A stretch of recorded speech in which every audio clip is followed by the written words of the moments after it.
Good evening, ladies and gentlemen. This is the Rates and Lanes podcast. I am attempting to make sure that we have all of our streams up and going, so bear with me for just 1 second, please. But in the meantime, if you guys and girls would do us a huge favor, if you would, please like, share, and subscribe to the show. It helps us out tremendously, helps get us into a bigger and broader algorithm for the more views, gets us exposed to more audiences. So if you guys would please do that for us, we greatly appreciate it. It doesn't cost you a dime, but it helps us out tremendously. And with that being said, I'm going to go ahead and welcome in my co-host, Mr. Chuck Snow. Good evening. Oh, quick All on the right. draw. Yeah. Good evening, Chuck. How are you? Oh, I'm doing well. I'm looking forward to tonight's show with Andrew Stacy, who I've known for many years. A great friend to have, a lot of wisdom and a lot of experience when it comes to trucks, trucking, and safety. Yeah, I tell you what, with all the weather that's going on, that's definitely something. Safety is something that we definitely need to maybe bring to the forefront. And just before we bring Andrew on, just a quick little bit of housekeeping, really quickly, ladies and gentlemen. I want to give everyone updates on the U.S. price of diesel fuel. The national average sits at $3.62 per mile. That is up 9 cents per gallon. I'm sorry, I said $3.62 per mile. $3.62 per gallon is the national average. And that is up 9 cents per gallon from the same time last week. Really quickly, a quick overview on the. I got a error message on my rate information, so we'll see if we can get that to pop back up here in just a second. I don't want to leave our guests waiting any longer, so we're going to welcome our guest, Mr. Andrew Stacy, to the show. Good evening, Andrew. How are you? Oh, I'm great. How are you guys? I just let you know there's a little bit of a delay, so I can see your lips moving, but I'll just kind of wait till I get the full effect. Probably because you're so far out in Alberta. I'm enjoying the summer weather. I'll take it. Don't make me jealous, We will pay. We will pay. So with the, it's probably, you guys are probably experts on all this stuff for down here in the United States that are panicking with all this winter weather that's coming away over the past couple of weeks. What are some tips that to kind of before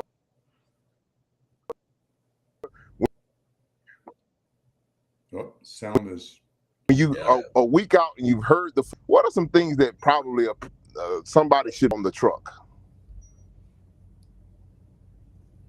Well, first of all, I'll just start by saying, figure out where you're going and make sure you have enough time to get there. You cannot rush in bad weather.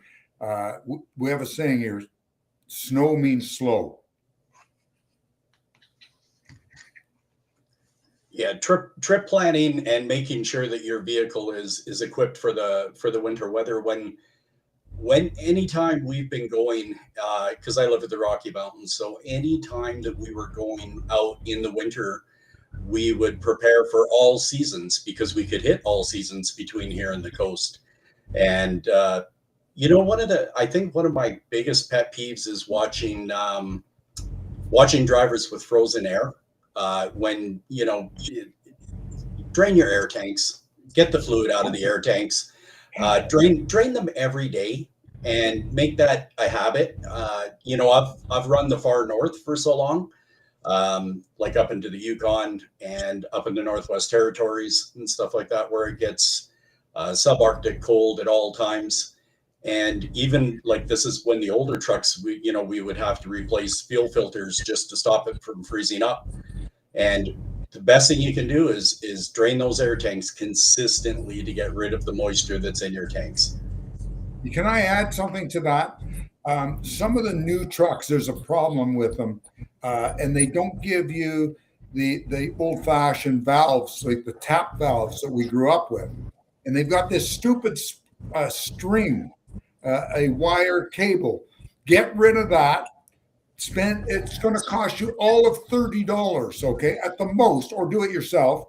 and put it in a proper air valve. Okay, I think it's called a cock valve, and that empties out all the air, because I noticed that with our newer trucks when I was working at traffics, you couldn't empty all the air. It was too hard with that. And some of the manufacturers, I'm not going to call anybody out. They know who they are.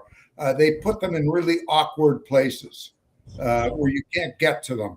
So you want to have a drain cock that you can open that valve and let that thing just right out so it's empty, and you're going to be fine. There's your trailer.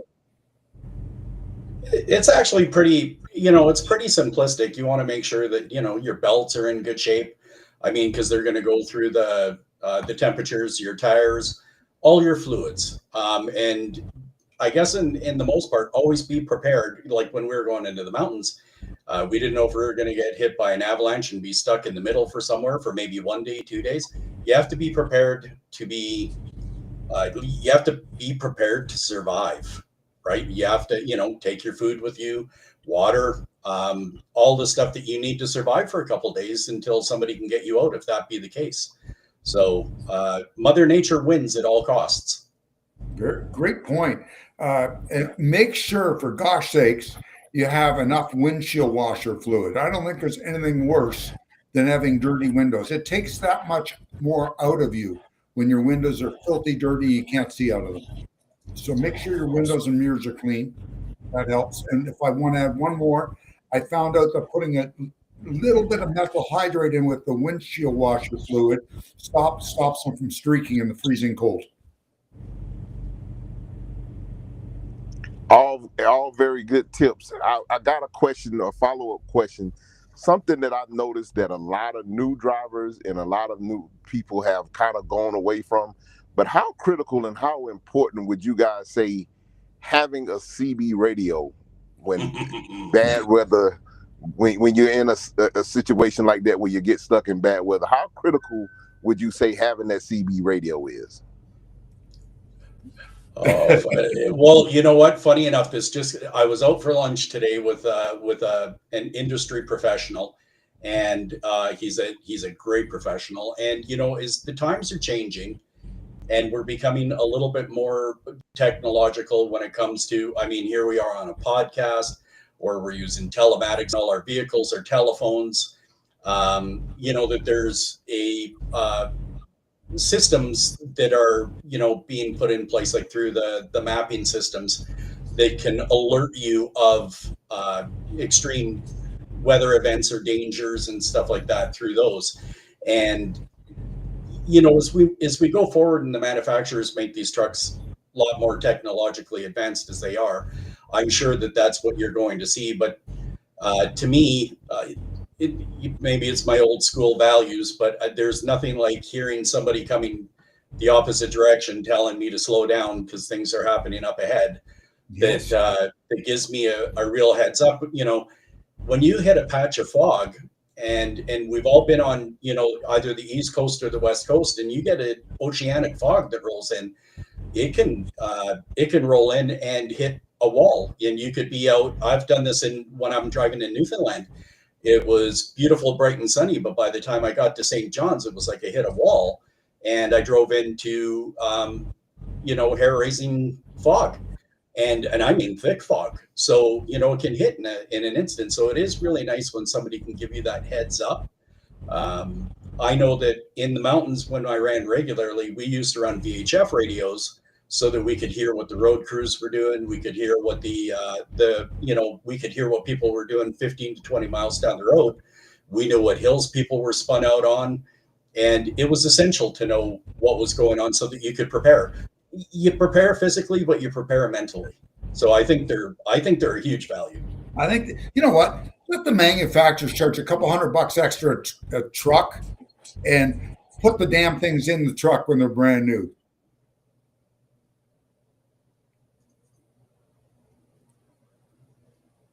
I think we lost Rico there for a second.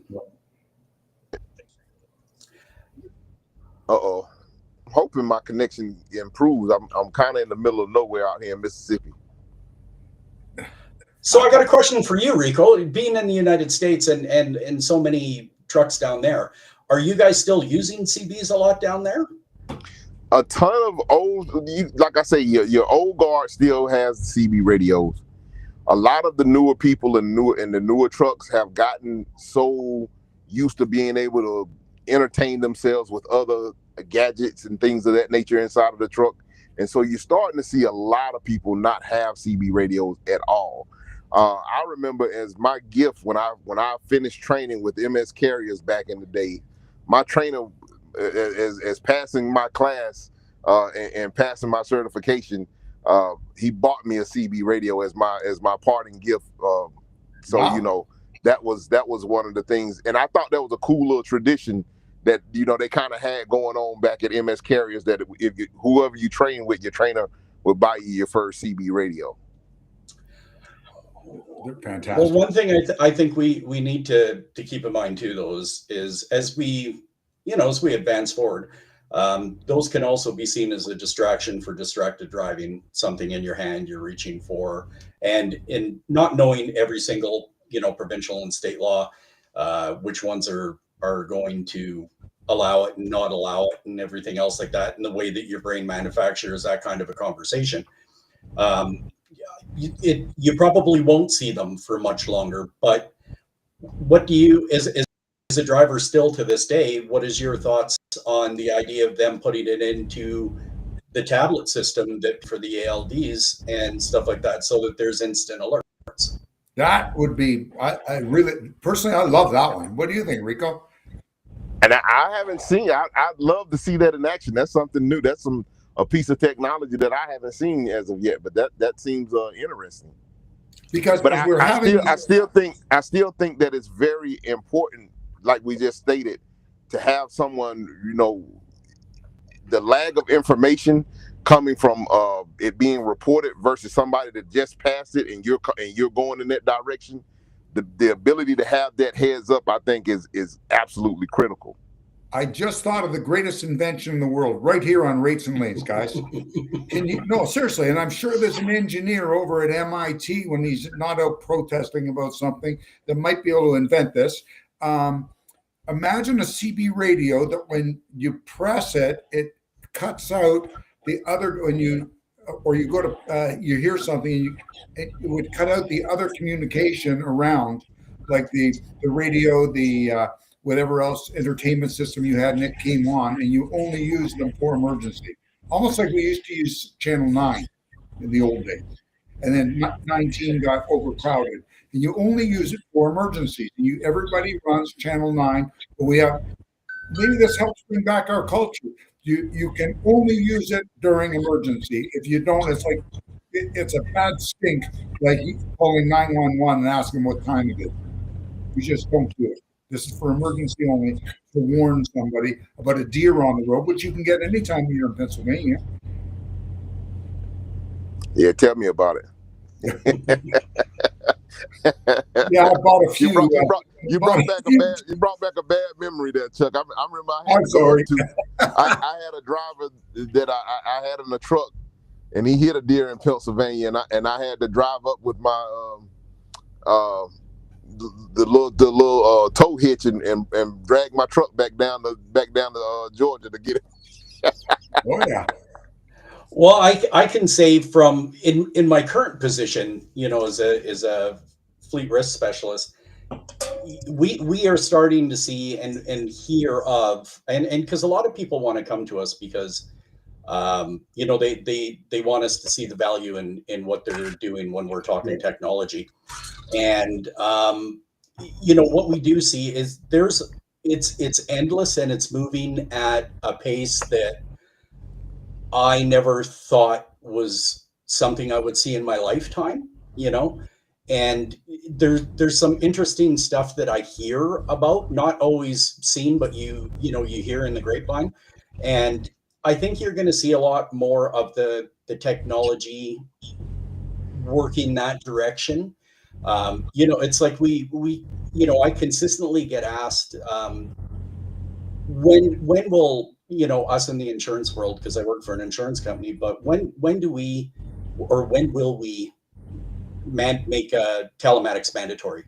And my answer to them is, I'm not that embedded to know all the answers, that's for certain. But I don't think it's us. I think it's going to be the manufacturers. I think it's, and that's just a personal opinion of mine. It's of nobody else's. But I do believe it's going to be the manufacturers, and I believe that you're going to have systems in the vehicles as they, as the manufacturers see things for risk and safety, and you watch in the news these 90-car pileups because of fog, or a snowstorm is hit, or especially like that storm that did hit. Right. Oh, we've lost them all the way. But that storm that did hit, I mean, it was on the news for over a week before it actually came into play. Yeah. So it's going to be one of those things. If they can see it that far out, then the technology for the vehicles won't be that far behind. That's, again, just my personal opinion. Well, I agree. You know what? We're doing everything else. When you think of what the OEMs are doing now with collision avoidance systems and all these things, the sensors and stuff, is pretty incredible. They're doing a great job on a lot of it. Some of it's not perfected. I've heard some horror stories about brakes coming on and locking up, going down the highway at 62 miles an hour and getting locked up out of nowhere. That's going to happen. And I'm not saying it's good, but that's how making mistakes is how we learn.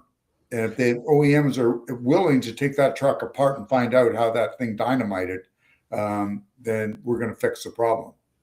We're in a space where everything it's change. We're in another revolution, and it's a technological advancement forward. And when you are speaking of AI and the incredible features that AI can bring, and I'm not going to raise my hand and say I believe in it all and I want it all, and I see the good and I see the bad. I seen that pop up there. Hey, Bruce. Very good point. Telematics are only good if people know how to read them and use them. Great point. No, it's a conversation that has been greatly dominating the risk space. At least in my world, it's a lot of things that we see, and you're starting to see a lot more of it as different provinces advance in different areas with regulations and stuff. But I mean, even in your cars, when I speak of telematics, people are shocked to find out like how much telematics is in your car, like your average car. Yeah. And how much of that stuff can be used if something serious happens. So Bruce, you're right. The data management is it's a major topic, and it is something people have to learn that this is what we're going to be doing now, right? Big Brother's watching us. You know what? Whether we like it or not, Big Brother is watching us, and it's just the way we're living these days. It's unfortunate for those of us that got into this because we loved our freedom, but those days are, we got to live them. We can tell stories to our grandkids, and they're going to go, "Huh? Really? You did that?" But it was a different time.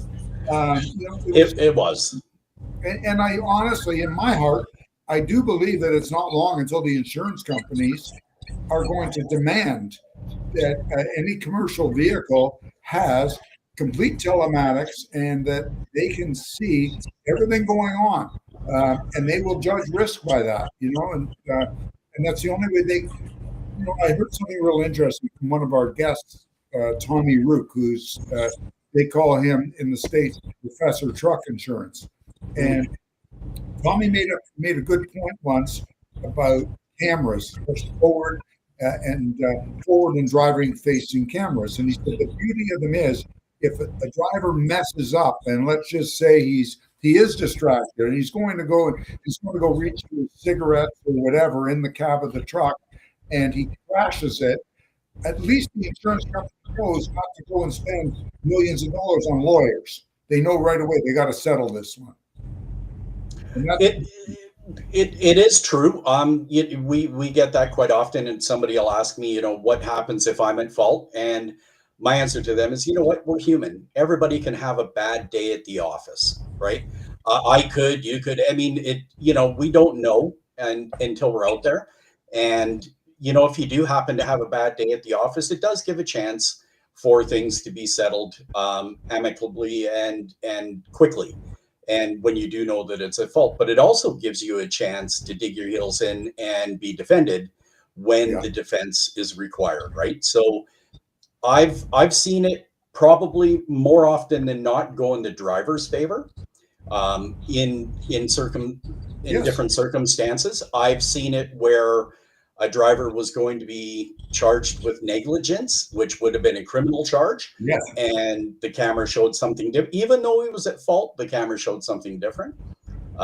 So there's a lot of, you know, we see it a lot, and it's good. And I will say, in my personal vehicle, and I will, you know, speak for my brother, who is one of Calgary's top traffic cops, and he did a lot of reconstruction over these fatality collisions over his 30 some odd year career. And neither one of us will, you know, drive cars without having forward and rear facing cameras in them.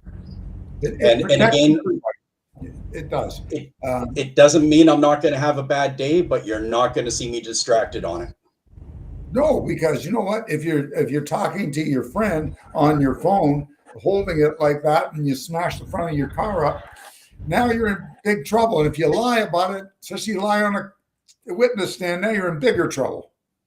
They can get it all forensically anyways. The stuff that will come out of a vehicle or a telephone, the telematics system, the EDRs, it's wild what they can capture forensically. So it's, you know what, your footprint is out there. And for those who debate about the cameras, I just offer you to think how many times your picture's been taken when you walk into your local Walmart, and how many times you've had your picture taken going into a delivery station. If you're delivering a load, your picture has been taken at the bank. It's been taken everywhere. And oh my God, yeah. Sorry, Ed. Yeah, Bruce asked a question if I have one on my motorcycle, and the answer is yes.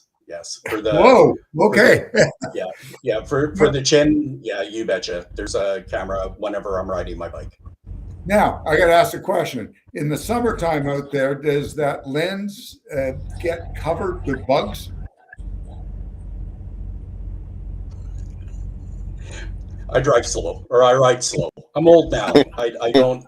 The bugs are. I stick in the back. I just, you know. my mustache can't handle. Yeah, my mustache can't handle the bugs. You know. So. Yeah, but I just think it's the future. I think it's the way it is.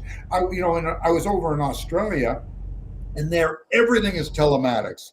So I took a driving lesson in Sydney because I had never driven on the right side.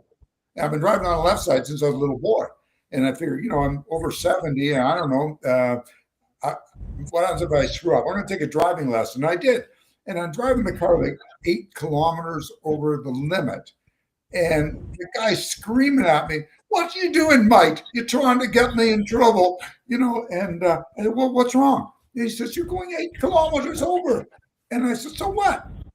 He said, "No, you're not allowed to. There's no radar. So how it works there, it's all cameras, and they catch you and pick you up. Same as big trucks. There's no scales. There's no nothing. There's just they pick you off." It's all cameras, even on the Outback. They've got them everywhere. Even with the telematics, CVSA is working with that as to one of their, you know, only because I'm on the podcast now, I'm not going to remember the actual number, and somebody can maybe chime in on the chat and let me know, because my mind just went blank for that, but that happens as you age. But CVSA is working on a telematics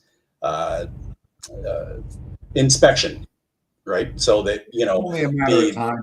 The information goes through to them as you cross that a certain point, and they will know everything about you before you go on, and then you just continue, right? So, well, a lot of the super scales, they've shown a lot of these super scales, they can tell whether or not you have an underinflated tire, or if your brakes are out of adjustment by the temperature of the drums and everything. So they can actually see with a lot of these super scale, the technology that they have, they pretty much have a lot of indications already before you even get into the telematics. But I'm assuming you're what you're saying by that is also that when you're going by a scale house or whatever, it'll automatically beam in and maybe check your logs as you're going through and everything like that as well.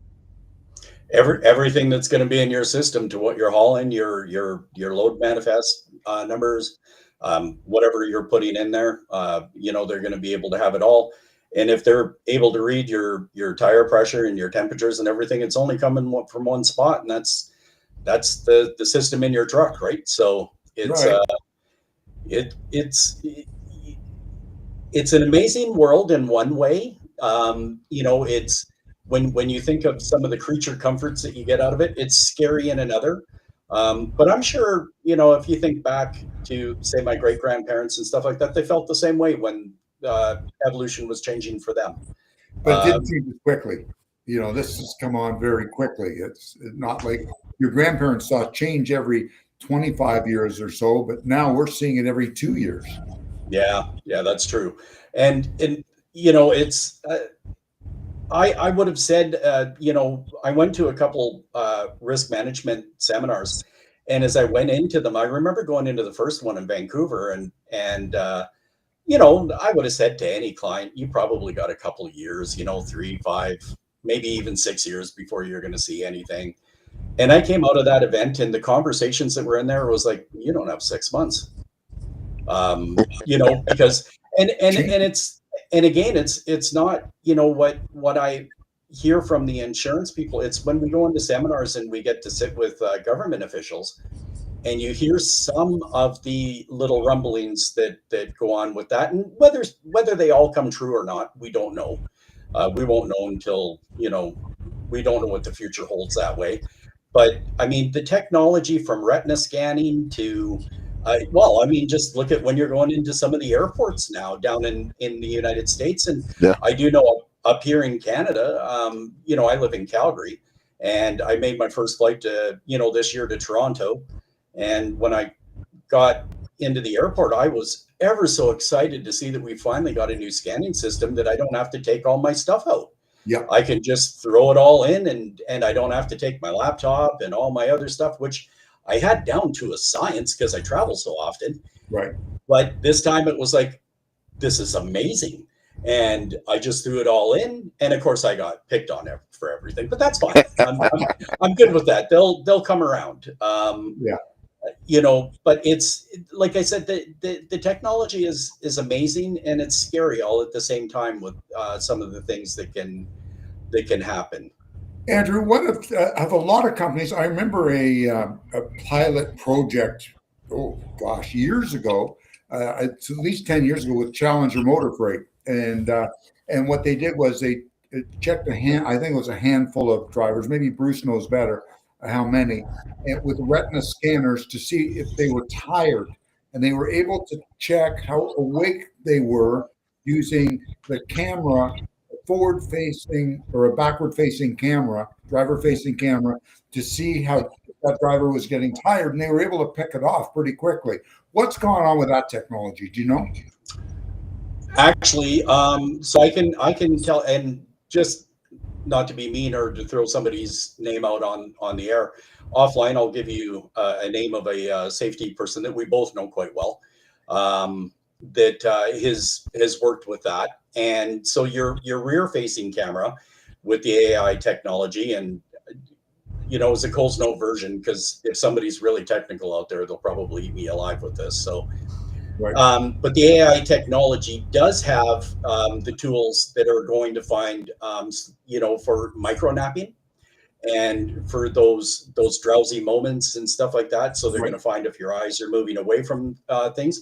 So they do have that capability. From what I understand, it was quite scary on how many of us, micro nap or have these moments when, just throughout the day when we're driving and stuff like that. So the technology is there. It can be turned on, obviously, if that's within the system that you're working with. Different telematics providers out there, maybe some will, some won't. But the technology is out there to see it. Yeah, I think I've heard of there's a software that is available now that can alert you when it senses you dozing off or whatever. It kind of reads your eyes or whatever. Oh, thank God they didn't have that when we used to run overnight in the mountains and doing switches and stuff. Because man, You wouldn't have there's gotten out of Calgary. oh no, there's stories where I mean we used to stick our head out the window in the middle of winter just to get that fresh air to because the Yeah, we dotted all line did was that when we making ran your out of eyes. pills. Yeah, well, yeah, and when And you you're know what? you know Though? I've tried those. In the last 10 years or so, I've tried those 5 minute energy drinks or whatever the hell they call them. 5 hour energy. yeah. Yeah. So the first one, how it works is usually the first one gets you up, okay, and then it starts to, and then you need two more. So if you're running Montreal to Toronto, by the time you get to Toronto, you drank 5 or 6 of these, and you're like, then they start working because you've got a lot, you probably have taken, 18 ounces of these little bottles of crap. You don't feel good and you're ready to go right back to Montreal.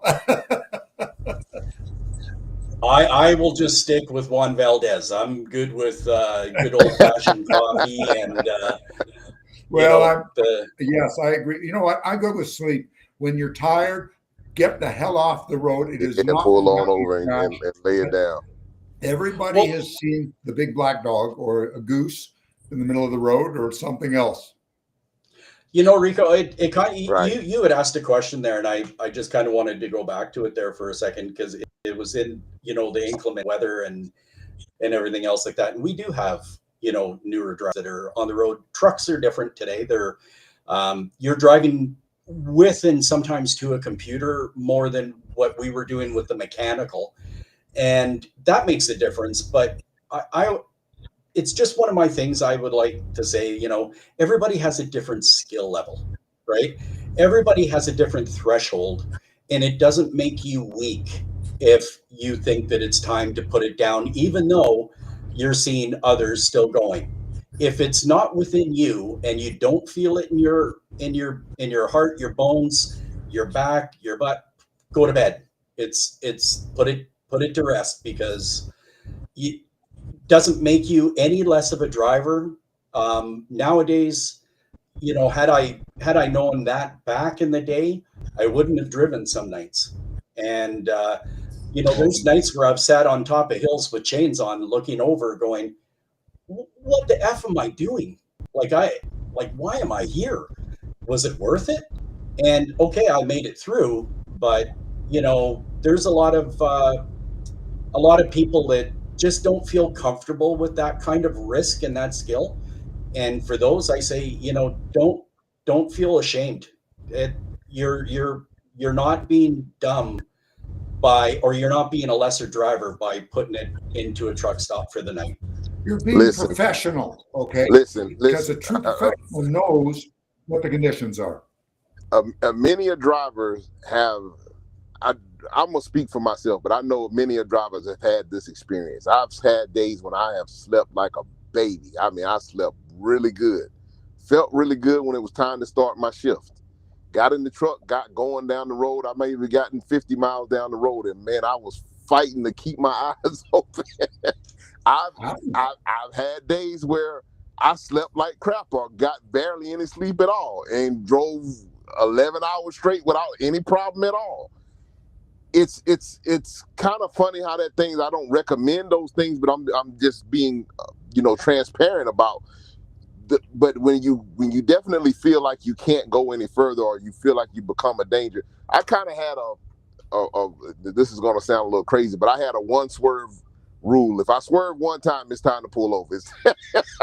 Because that second one usually gets you. Rico, I'm going to add to that.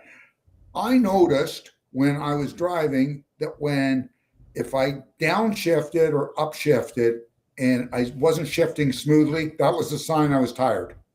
I knew right away, get off the road, you're not shifting right. That was, and unfortunately, drivers don't have that today with the automatic. Yeah, I was going to say, what are you going to do with an automatic? They haven't. I understand. I've run a fleet. I understand why companies want them. They're efficient. You can put anybody in them. There's a lot of advantages, but it's lowered the bar, and it's also given drivers that it's taken away that extra warning sign that they're tired. You know what worries me about it is, and Chuck, you know the area where I live. So Yeah. is you leave, and I don't know, Rico, if you've ever been up here to Calgary, but uh, it's when you leave Calgary and you're headed west towards Vancouver. There's the first hill. It's called Scott Lake Hill, and it's not a bad little pull, but it is a straight on hill. So normally in the wintertime, when it gets really greasy snotty out, if you're going to have an issue on that hill, it's usually going to be a Super B unit, something that's going to be, the 130 to 140,000 pound unit, right? Something that's going to have a good pull backwards. But the 5 axles and the 6 axles, they tended to usually make it over it okay, unless it was like super, super horrible. Yeah. But now it's quite often I can, I'll sit back and I'll listen to the radio in the morning, and you'll hear, 3 or 4 trucks are spun out on that hill. This has happened. These people are jackknifed on the hill. And, I can say it's the old dog in me that, as Chuck said, there is a reason, and there's good reasons why fleets will want this. So owners will attack my very personal opinion here.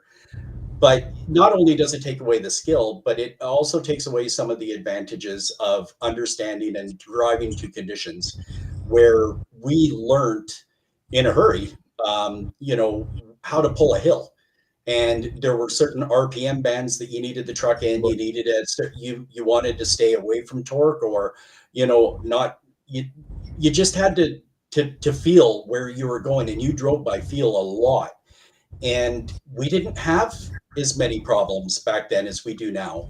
And then again, the skill level has gone down, right? So, but I'm sorry, we live in Canada and we live in the Rocky Mountains, and the weather is going to stay what it's going to be what it's going to be. We get snow here. We get really, it is what it is. It's going to be inclement weather quite often, and the skill's got to be there, right? So, yeah. Well, man, I'm looking at the time and we're pushing up against it, gentlemen. I don't want to belabor the point, but I want to, before we get out of here, I want to kind of wrap up on this point, Andrew. If you could kind of tell us some things that, by you working with an insurance agency, a lot of times you have drivers that get into situations or whatever, and they may have, and they're afraid to report if they've had an incident or something like that. I'll use an example. I was parking on a truck parking lot, and I went on vacation. I came back and my trailer was tore all to hell. Somebody else had hit my trailer. Truck stop incident, yeah. And but it was a very small yard, and there was a lot of evidence left on the trailer. It was apparently a blue truck or a blue trailer had to have hit my trailer because it was blue streaks all on my trailer and everything. And so it was very easy by process of elimination to kind of figure out who hit my trailer, because there were very it was like a dump trailer. It was very identifiable marks on the trailer that kind of let me know who it was. Right. But they didn't report it to the insurance agency, and by the time that I contacted the insurance agent to let them know what was going on, it might have turned. I don't know exactly how it turned out for them, but I know that the adjuster and the people that I was speaking to at the insurance company were not happy at all. No, they certainly wouldn't be happy, but I would kind of leave it with this: when we've again, the world has changed. We're not living in the world that Chuck and I had back in the day, when we could make things happen or go away with a few bucks, or a little bit of honesty. Number one, honesty is the best policy, but we get that that's not going to happen out there with everybody, right? By not reporting things, you're opening yourself to exposures for litigation. And I, not from an insurance standpoint, because I don't honestly deal too much with insurance. I deal with risk. But like, speaking from the other side of the desk, when I was working with Chuck, this happened to us numerous times, where we would get phone calls and somebody would say that, you've hit us, or we would, I can remember getting called to the front desk where, Andrew, can you please come to the front desk? I go there, I've been served. People can sue you, and then you got to go back and try to figure out what it's for. And, you're opening yourself up to these exposures, because what's going to stop somebody from saying that you hit them now, or that this happened a year and a half ago, and they're going to think, well, he's going to forget about that now, so it's a good time. They've done something else, and they're going to blame it on you. They've got your picture, your truck, your license plate, your unit number and stuff, and it comes back. And we had a couple of those that we really had to search. And to be honest, they were probably some of the best learning curves that I had in the safety world, because at the point in the beginning, I wasn't tracking all the little minor stuff. It was little nickel and dime stuff here and there. And some of that little nickel and dime stuff really came back to haunt. So you need to keep people informed. Like, you always, if there's a third party involved, you need to let people know, right? You need to let your broker know, and they'll, let us know, type thing, so that you don't want to open yourself up to these exposures of litigation for something that could be possibly fraudulent. You don't know, right? So, take care of the situation as it happens. Good deal. And before we get out to, is there anything in particular that we hadn't talked about that you want to leave us with before we get out of here? For me, it's just like, Bruce actually said it best when he said, the telematics are only good if you can read them. To the companies, like to your companies, whether they be large or small, it doesn't matter. Understand your data, but don't oversaturate yourself with it. Learn how to manage data. Now, you need to learn how to manage it. When you put the system in your vehicle, that means it's recording it. That means it can be used. So why don't you use it for a positive side? Use it to help your people out. Use it for, the good part about this is it turns the page now. Instead of us doing this checkbox training, hey, you got to do load security. Hey, you got to do this. Well, that might still be there, but now we can actually look and go, you know what? Bob's having a problem in this area, so let's focus our attention over here and give Bob what he needs to be successful in what he's doing. And maybe the next driver is going to have a different problem. It can make it very individualized, which is maybe one of the best things that are happening out there, right? So really, it's learn to control your data, learn what it's saying to you, because I can say from what I'm seeing so far, the companies that harness that and they actually control their data and learn what it says, and don't be afraid to ask. All of us insurance companies have risk specialists like myself. So ask your specialist to go in and help you out, because once you learn what that is, those are the best fleets that are out there. Those are some of the best running, operating fleets. It helps with their operations. It's a risk management holistic overview, and it slips into everything. It slips into the training, it slips into the driver hiring. It makes a big difference all the way around. So please learn to manage your data, because it's the way we're going forward. Great. Good deal. Good deal. Well, Andrew, before we, if anybody wanted to maybe pick your brain any further or get a hold of you and maybe throw a question your way, how can they find you? How can they get in contact with you? Actually, we have a new SPN page. So it's a specialty partner network page. And if you go to aviva.ca and you go in there, there's in the business tab, there's a spot up there for risk management, and you can come over and see what ARMS, we call ourselves Aviva Risk Management Solutions. So you can see what we're all about. We have blogs. We have, blogs on transportation. We have blogs on property inspections and stuff like that, and property security and all those good things there.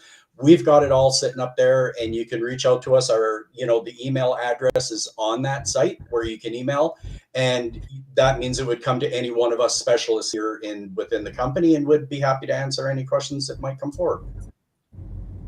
All right, well, good enough. Well, Chuck, you want? Well, they're great. I can say they're a great company. I've dealt with them before, first class. If I can help any of our listeners, reach out to me, Chuck Snow 280 outlook.com. Put your phone number on the email and I'll get right back to you. And next week we're doing a canned show because Rico's taking off on a well-deserved holiday. Be careful where you park that trailer there, buddy. I've got a much better yard now, hopefully. Well, maybe get a guard around it. And, just don't paint them yellow. Trucks seem to be attracted to yellow poles, right? You got that right. You got that right. A lot of truth to that. Andrew, thank you on behalf of the Rates and Lanes podcast for joining us tonight. You're a breath of fresh air. I'd love to have you on again soon. Thank you, and I appreciate it, and I look forward to the next round. Anytime, Chuck. Anytime, Rico. Appreciate it again, Andrew. Well, ladies and gentlemen, we want to thank you guys for taking the time to hang out with us. You could have been anywhere else in the world, but you took a little bit of time to hang out with us, and we're always grateful for you doing so. So with that being said, we want you guys to continue to stay safe out there, stay healthy, stay profitable, keep it in between the mustard and the mayonnaise, and we'll talk at you same time, same place next week. God bless you. Catch you on a flip-flop.